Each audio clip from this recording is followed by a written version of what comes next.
Okay. Jeg vil gerne forklare om beviset for at finde a i en eksponentiel funktion. Beviset er a lige med x i anden minus x i første kvadratrod y i anden divideret med y i første.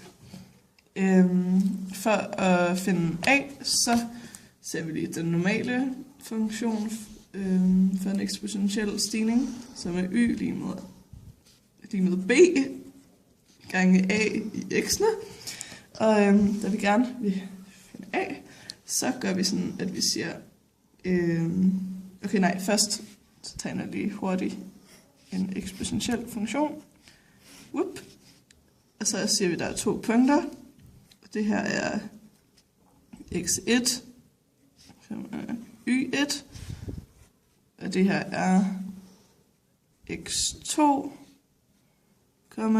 y2. Ja. For så at finde a, så tager vi den her og laver det op, så der står y1 er lige med b gange a x'ene 1. Og så tager vi den her, så der står y2 er lige med b gange a x i anden. For så at finde a, så dividerer vi de to, så der står y1 divideret med y2 er lige med b gange a i x'ene i 1 divideret med b gange a i x'ene i 2. B går så ud med hinanden, så der kun står det her tilbage. For at få det her til at samle sig, så bruger vi en anden funktion, som hedder a i m divideret med a i ente er lige med a parentes m minus n. Og det bruger vi så på den måde, at der kommer til at stå a i parentes x1 minus x2. Så har vi samlet det, for at bruge den der formel. Så i det hele står der stadig y1 divideret med y2. Lige med det der.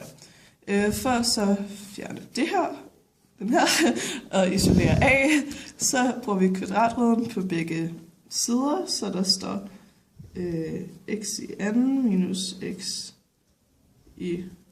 så der står... i y. Jeg vil lige pause noget.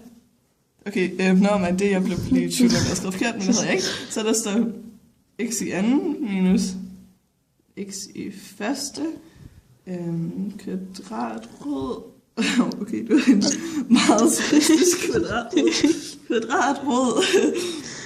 Y i første divideret med y i anden lige med x i anden minus x i første kvadratrod a i x anden lige med, eller minus x i første. De her to går så ud med hinanden, så der bare står a, og a er så lige med x i anden minus x i første kvadratrod y i første divideret med y i anden. Og det er sådan set beviset for det jeg skal bevise for at finde a i en eksponentiel funktion.